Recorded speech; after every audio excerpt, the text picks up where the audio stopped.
ఇవాళ వంటలు నేనైతే మీ విజయలక్ష్మి వచ్చేసాను. ఈరోజు జున్ను చేసుకుందామమ్మా. మొన్న కూడా మనం జున్ను చేసి మీకు చూపించాను కదా తల్లి. ఇప్పుడైతే మళ్ళీ జున్ను చేస్తున్నానమ్మా. ఇంకెక్కడ దొరుకుతాయి అనుకోవద్దు, చెప్పాను కదమ్మా. ఇప్పుడైతే మీకు బాగానే దొరుకుతాయి జున్ను పాలు.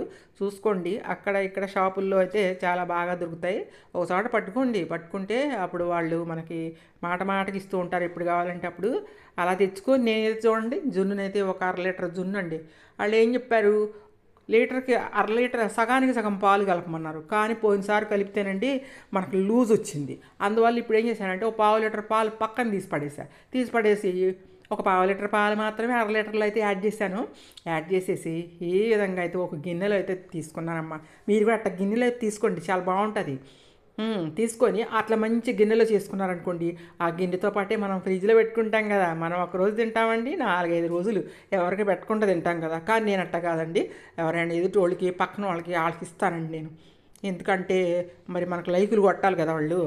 అందువల్ల ఇస్తే కొంచెం లైక్ కొడతారని, అంతే, ఇంకేమీ లేదు. ఇంకెవరైనా అందుబాటులో ఉంటే కూడా ఇస్తానండి. ఎవరు లైక్ కొడతారంటే వాళ్ళకి ఇచ్చేస్తాను, అది వండి పెట్టేస్తాను. ఇప్పుడు చూడండి, ఎట్లయితే దీంట్లో మనం 3/4 లీటర్ పాలల్లో ఏం చేద్దామంటే ఒక 50 గ్రాములు బెల్లం వేసుకోండి.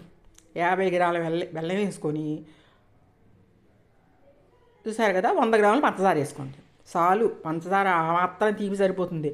ఇప్పుడైతే బాదం పప్పులు వేసుకోండి. బాదం పప్పులు, జీడిపప్పులు వేసుకోండి. మీకు జీడిపప్పులు వద్దులేండి, జీడిపప్పులు మీకు ఇష్టమైతే వేసుకోండి, లేకపోతే లేదు. బాదం పప్పులు మాత్రం బలం కదా, చిన్న ముక్కలు చేసుకొని వేసుకోండి. ఒక స్పూను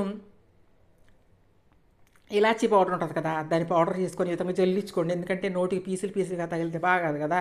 అందువల్ల అయితే మీరు ఈ విధంగా వేసుకున్నారంటే చాలా బాగుంటుంది. మిరియాల పొడి కూడా అంటే తొనకలుగా ఉండాలండి. మిరియాల పొడి ఒకటే పౌడర్గా చేసేసి మిక్సీలో వేసి ఆ పౌడర్ తెచ్చి మీరు పాలల్లో కలిపారంటే జున్ను పాలు టేస్ట్ టపాని ఎగిరిపోయింది. కాబట్టి మీరు ఎప్పుడు కూడా మిక్సీలో వేసేయద్దండి దాన్ని. కచ్చాబచ్చాగా మీరు రోట్లో వేసి దంచుకుంటారో లేకపోతే ఎట్లా దంచుకుంటారో, ఇదిగోండి ఇట్లాంటి ఏమన్నా ఉంటే మీ దగ్గర ఉపయోగించారనుకోండి, అది ముక్కలుగా పడిద్ది. అది పాలలో మిక్స్ అవుతూ పైన తేలే ఉంటుంది. ఎట్లా చేశారంటే జున్ను సూపర్గా ఉంటుందమ్మా. ఈ విధంగా అయితే చేసుకోండి. మీరు ఇలాగా బెల్లం కరిగే వరకు పక్కన పెట్టుకోండి. బెల్లం అయితే బాగా కరగాలి. బెల్లం కరిగిపోయి తర్వాత షుగర్ కూడా మొత్తం కరిగిపోయిన సారపప్పు, స్వీట్లు వేస్తాం చూసారు మీరు, సారపప్పు మీకు ఏమైనా ఐడియా ఉందా? ఆ సారపప్పు కొంచెం వేసుకోండి, ఎందుకంటే స్వీట్లు వేస్తాం. దీంట్లో కూడా వేసి చూస్తే ఎలా ఉంటుంది, ఒకసారి చూస్తే చాలా బాగుంటుందండి. ఏదైనా వెరైటీ చేసుకుంటే చాలా బాగుంటుంది కదా, పిల్లలు బాగా తింటారని, అంతే.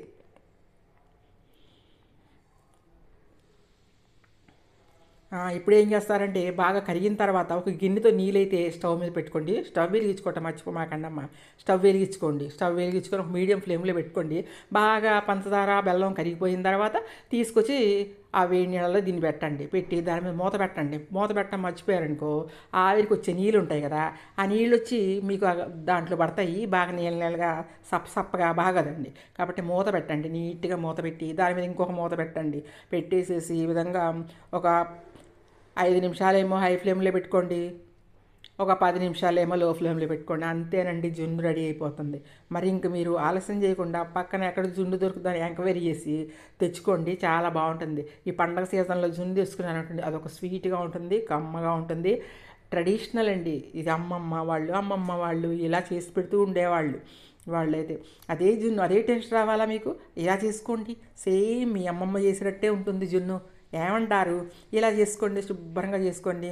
కమ్మగా జున్నునైతే ఈ సంక్రాంతికి తినండి అమ్మా, అందరు తినండి. భోగిని తింటారో సంక్రాంతిని తింటారు, ఎప్పుడైనా అది చేసుకోండి. ఈ పండగ సీజన్లో ఇలా చేసుకున్నారంటే అదిరిపోయే జున్నునైతే తింటారు. ఇదొక స్వీటు, వెరైటీగా ఉంటుంది కదా మీకు.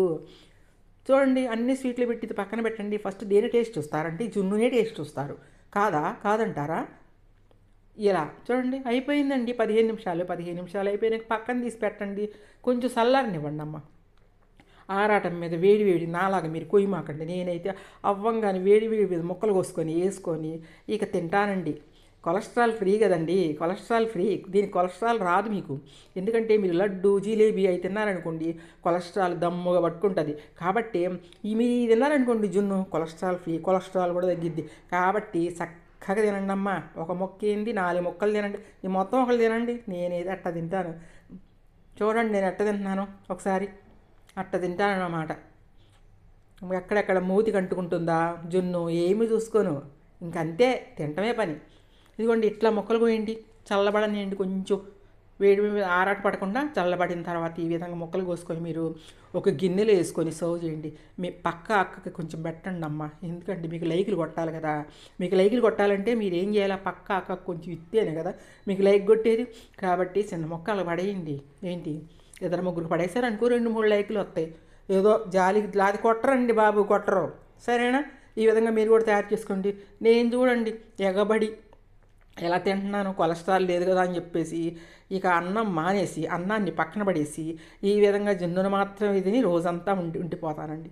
అది ఇంకంతే. జున్నుని తింటాను, జున్ను మూతికి అంటుకుంటుందా, ఇంకేమి ఆలోచించే పని లేదండి. చుట్టుపక్కల వాళ్ళతో శుభ్రంగా మూతికి అంటుకున్నా ముక్కు కంటుకున్నా కూడా జున్ను మాత్రం ముందు ఆ ప్లేట్లో అంతా చేస్తాను. మీరు కూడా ఈ విధంగా